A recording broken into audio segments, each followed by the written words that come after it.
Hello and welcome to a Health Podyssey. I'm your host, Alan Weil.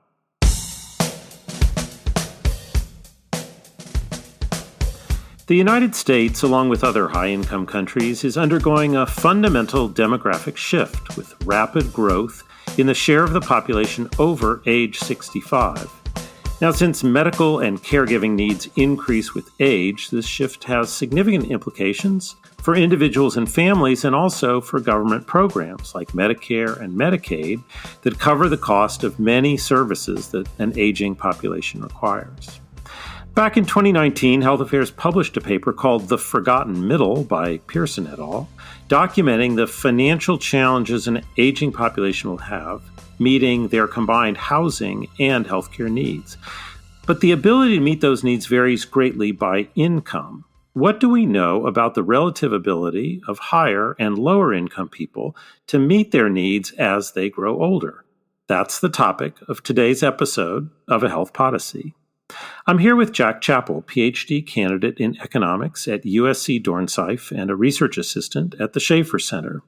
Mr. Chappell and co-authors published a paper in the December 2023 issue of Health Affairs examining changes over the past couple of decades in the health and economic resources of Americans approaching retirement. They found quite different scenarios for those in the lower half of the income scale relative to those in the upper half. We'll discuss these findings in more detail in today's episode. Mr. Chappell, welcome to the program. Yeah, thanks for having me. So this is a complicated topic, but really important.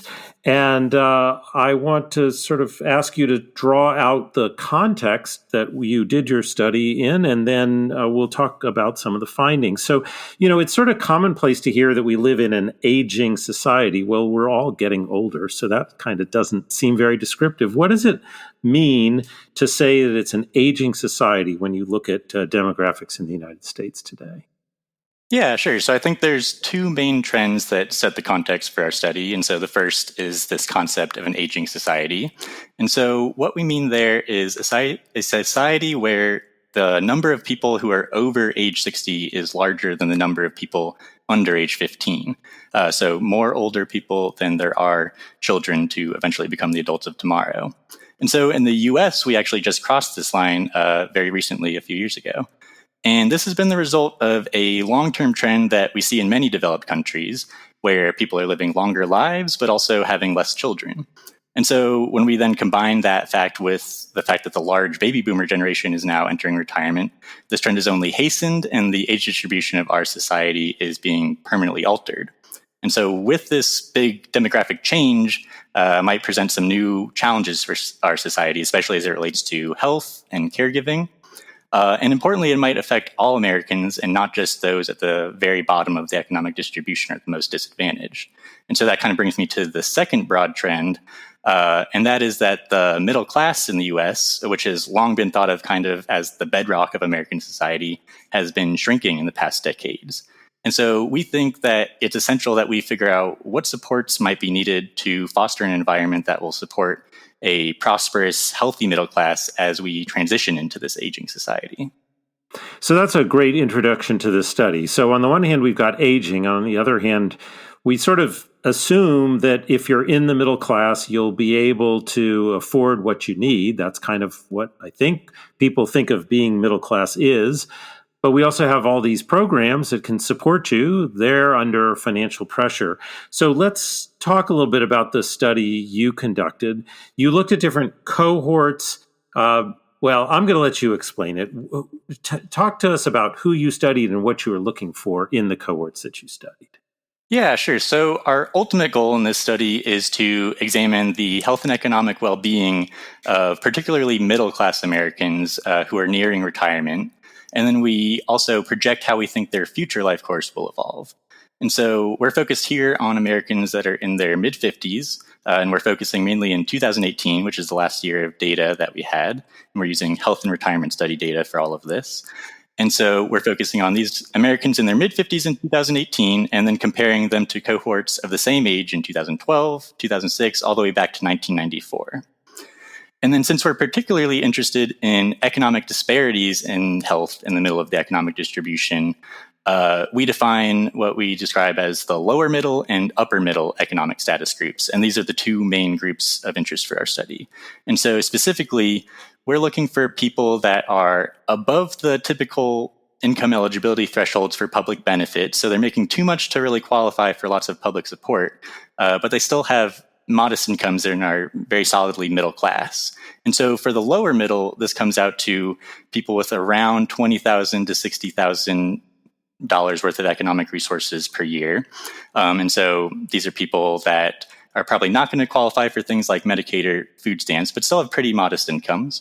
And then for the upper middle, this comes out to about 60 to 120,000. So those are our groups, but then with those groups defined, we're looking at a couple different outcomes and a few different things.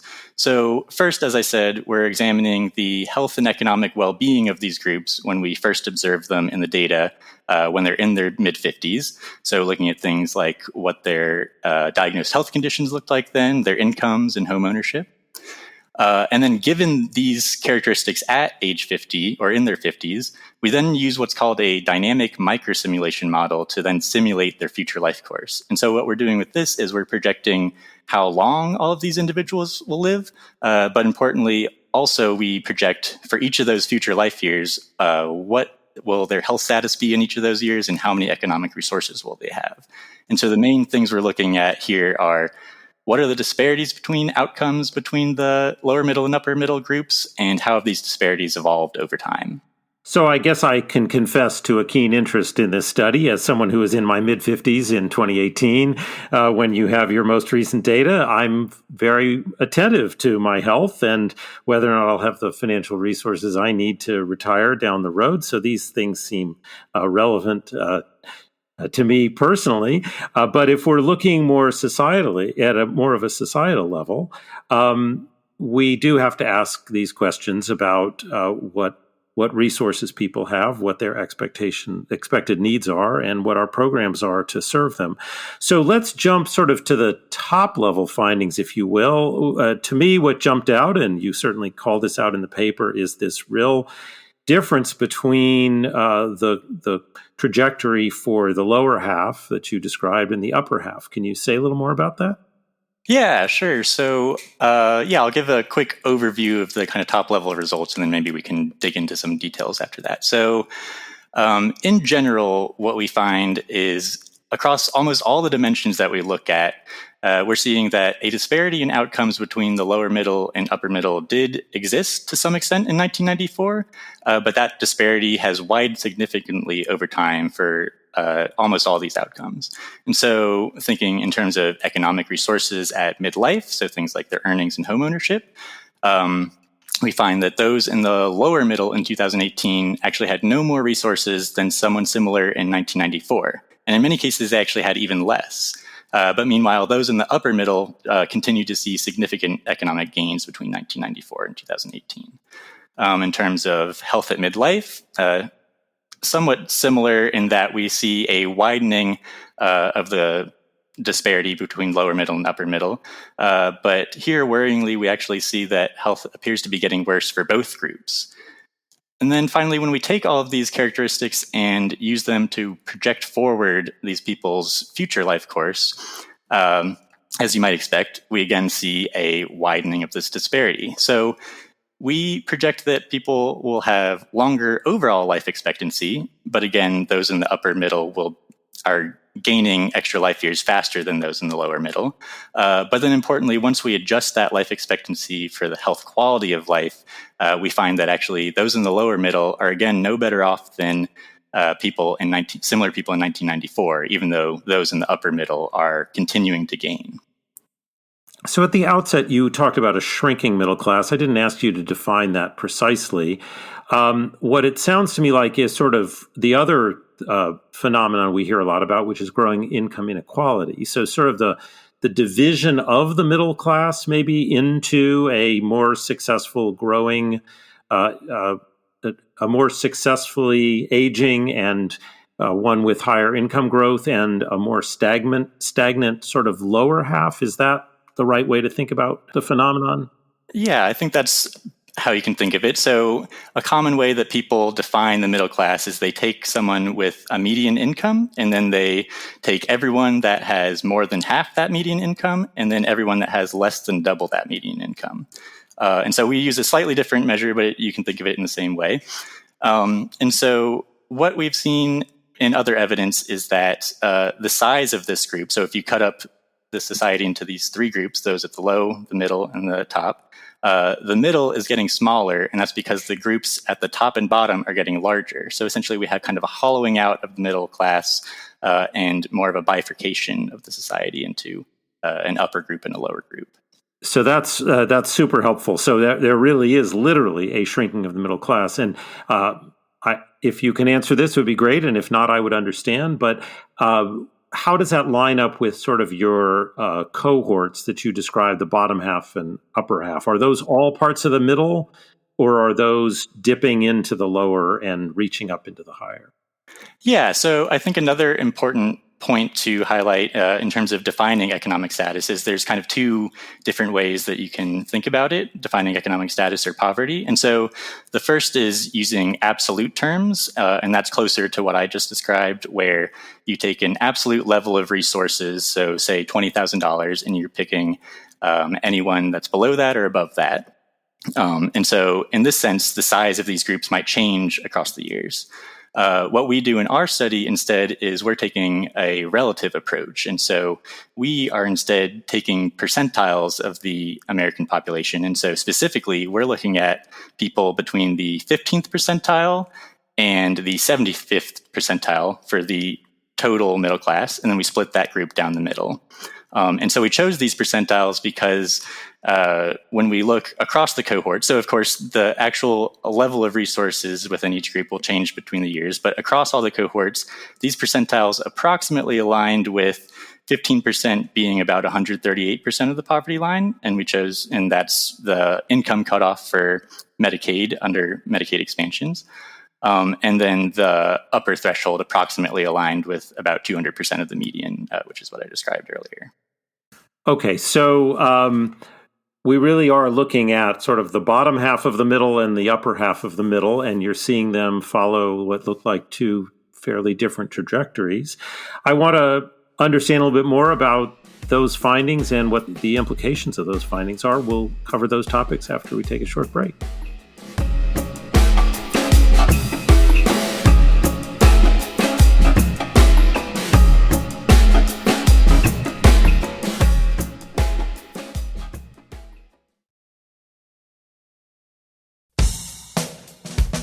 And we're back. I'm speaking with Mr. Jack Chappell about the bifurcation of trends for aging adults in the United States. We've been talking about the findings of the paper, and now I'd like to dive a little bit deeper. One of the aspects, as you looked at the economic resources of these two halves of the middle, if you will, is the role of some specific characteristics, and two of them stood out for me as I read the paper, and I wondered if you could comment on them. One had to do with housing, which we know is a big deal in this country, and then another had to do with taxation, which, you know, is one of the mechanisms we use to try to compensate for some people having higher and lower income. So if you could talk a little bit about how those fit into the differences you observed, it'd be great. Yeah, definitely. So let's start with housing. So first, we saw a really steep and striking decline in home ownership among the lower middle group. And this happened after the Great Recession and then continued into 2018. And so we definitely saw a decline in home ownership among all Americans after the Great Recession. But this dip was much smaller and less long-lasting for those in the upper half. Whereas for the lower middle, they had home ownerships that were about 10 percentage points lower than the upper middle in 1994. But by 2018, that gap had actually tripled, and now only about half of them were homeowners. So housing, of course, is a very important and one of the primary sources of wealth for the middle class historically. And we see that this drop in home ownership is also reflected in their overall levels of wealth. And so this is very important because if people are entering retirement with less wealth saved, then they're going to be much more dependent on public sources of income like Social Security. But then besides that, housing stability, of course, is also important for health because it's harder to manage your health when you're worried about whether you'll have shelter. And we don't really have a direct measure of stability or affordability in our study, but you can imagine, or I imagine, that the driving force of this decrease in home ownership among the lower middle group is probably a lack of sufficient resources to buy a home. And this increasing housing price can also crowd out other consumption as well. So it's important for a number of reasons. Thinking about progressive taxation. So what we did in our study is we actually simulated what people's tax liabilities would be. So we don't actually have data on what they paid in taxes, but we know how much they owe. And so if we assume they paid their fair share of taxes, we see that progressive taxation did make a pretty meaningful difference in the inequality that we see in financial resources. But this decrease in inequality was not nearly enough to make up for the huge differences that we're seeing in private income and economic resources over time. So progressive taxation is definitely helping, but I don't think it's going to be enough to really overcome the large inequalities that we're seeing. Yeah, so I was really struck by these. I mean, they fit, sort of what you read in the headlines, but to see them over such a long period and the implications for this population that you have that growing gap in homeownership is just so striking. And then you think about, as you say, the resources you have available to draw upon as you reach retirement, and that gap is tremendous. In addition, taxation used to be a great equalizer, and it sounds like it's still helping. But given the disparities in income growth, you'd need higher levels of taxation if you wanted to close those gaps even more. Let's just cover one other sort of aspect of the study, and then I really want to get into the implications, which is you mentioned earlier that the health status of the groups was getting worse. Say a little bit more about the role of the health characteristics of the different cohorts. Yeah, sure. So as I mentioned, we find that kind of just general health status seems to be deteriorating for both of these middle income groups, but is deteriorating faster for the lower middle.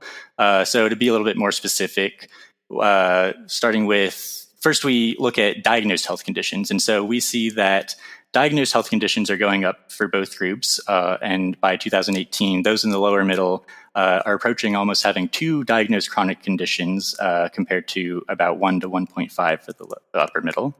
And so some people might think that this could be due to either overdiagnosis, or maybe it's good news that we're catching undiagnosed diabetes and hypertension early and preventing future heart disease by diagnosing them earlier. And I think this is definitely part of the case, but we also look at people's self-reports of what they perceive their health status to be. And here we also see the exact same trend. So we see people more often describing that their health is poor or fair. And we also see a pretty worrying increase that's been documented elsewhere in the rates of pain. And this has been especially prevalent in the lower middle, where by 2018, almost half of lower middle men, maybe 40%, were reporting that they experienced moderate to severe pain most of the time. So I think it's more than just an issue of diagnosis. We also looked at risk factors, and so smoking rates were particularly interesting. So smoking rates were actually pretty similar between both groups, both the upper middle and lower middle in 1994. But then since then, they've actually remained pretty elevated for the lower middle, hovering around 25 to 30%. But at the same time, for the upper middle, smoking rates were cut in half. So it seems that we're not making enough progress there. And then I think the final health characteristic I wanted to point out was the only one where we're actually seeing a decrease in the inequality, and that's obesity. But this is not all good news, because the decrease is actually coming from the fact that those in the upper middle are seeing rates of obesity increase so fast that they're actually surpassing the rates of obesity in the lower middle. So it's an equalizer, but an equalizer in the wrong direction.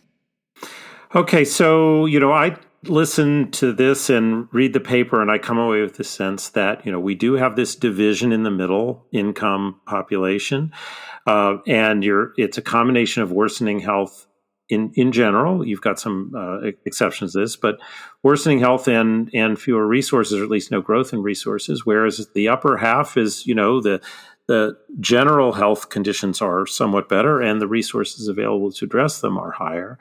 But the reality is we've got more people in this age category coming down the pike, and they're going to have healthcare needs. They're going to have caretaking needs. So we're, of course, a policy journal, and I'm always curious when you write a paper like this, what do you think about, based on what you've studied here and elsewhere, what do you think some of the policy implications are for providing the support that these populations will need as they age?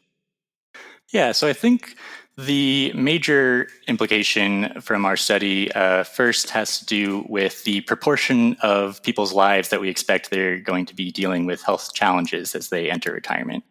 In our study, we're projecting that all Americans will live a little bit longer. So people's life expectancies are lengthening. And even though that lengthening has not been completely equal, we do find that people in the lower middle can expect to live about a year longer after 60 than similar Americans in 1994. But what's important is that when we then account for the health status of each of these life years, we see a little bit different pattern. So what we do is we adjust each of those life years for the health-related quality, and where one life year is perfect health and 0 is death. And we find that once we've done that adjustment, the quality-adjusted life expectancy for the lower middle is actually, again, no higher than in 1994, even though it's continued to rise for the upper middle. So essentially what we're saying is that for half of these middle-income seniors or future seniors, we expect that they will be living longer lives, but with much more healthcare needs. And then at the same time, they're going to have no more economic resources to help support those needs. And so increasing years lived with disability burdens our healthcare system. It can also reduce productivity, and it can strain family caregivers. And so this is all a pretty risky combination to have as we transition to this aging society. So one tries not to be depressed when we try not to be depressed when we talk about our research. But does this mean changes to eligibility for some of these programs? Does it mean we should just plan on needing to spend more on some of those? Yeah, so I think, and I'll start with maybe a little bit more good news, actually, because it has been a depressing study. But so our study ended in 2018, and there's actually been some policy changes since then that we think are welcome, especially for this lower middle income group. And so thinking first about health insurance, so when we were originally working on the study a few years ago, one of the things we thought was that we could maybe extend the income eligibility thresholds for things like premium subsidies for marketplace health insurance coverage, things like that. And that's actually what we've seen happen since then. So let's see, after the American Rescue Plan Act of 2021, and then following in the Inflation Reduction Act, we did actually increase these premium eligibility standards. And then I think another thing that's important along those lines is controlling the prices of healthcare. And so another welcome change was the beginning to give Medicare the ability to negotiate drug prices. And so we think that controlling these prices is also going to be very important for a few reasons. So one thing that I didn't touch on was that we're projecting that Medicare costs, Medicaid costs, but also out-of-pocket costs are all going to be increasing drastically for these groups.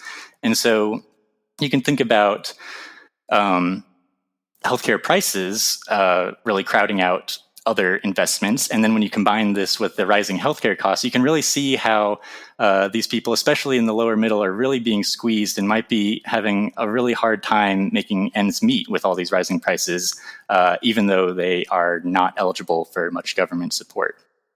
And so, of course, controlling healthcare prices has been a long, ongoing effort, as I'm sure all listeners know. But we think that this is definitely going to be even more important as we continue to age. So that's a really interesting place to take this work, and acknowledging that the needs are not going to go away, that the resources that the families and individuals themselves are going to have to put into them are by definition limited. You've provided the data for that.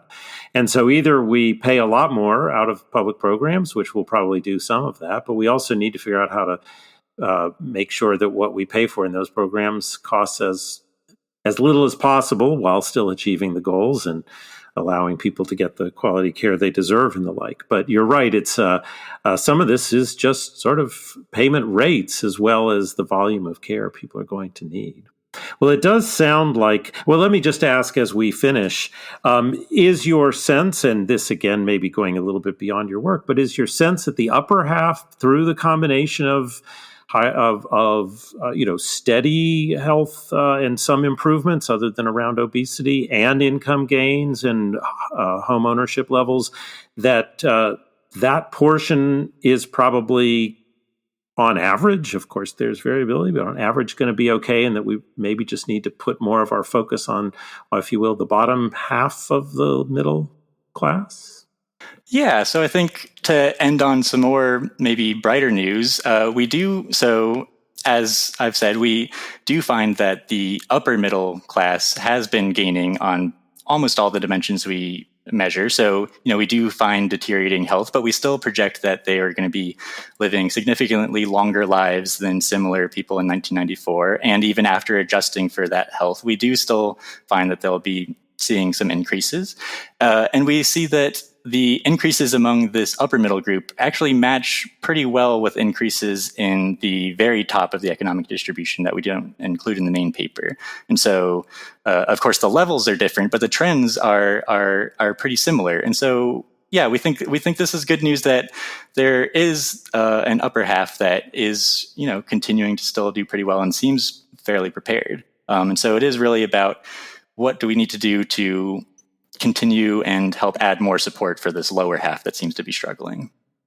Well, this seems like a good place to end. We do a lot of sort of policy and problem definition in health affairs, and to be able to narrow our focus on the sub population that is most at risk for not having the resources should, I think, enable us to focus policy efforts on that population. So that seems like an important outcome here, even as we get some challenging news. We also get some information that will help us, I think, design better policies. So, Mr. Chappell, thank you for conducting this research, for taking time to describe it with such clarity. Thank you for being my guest today on Health Podyssey.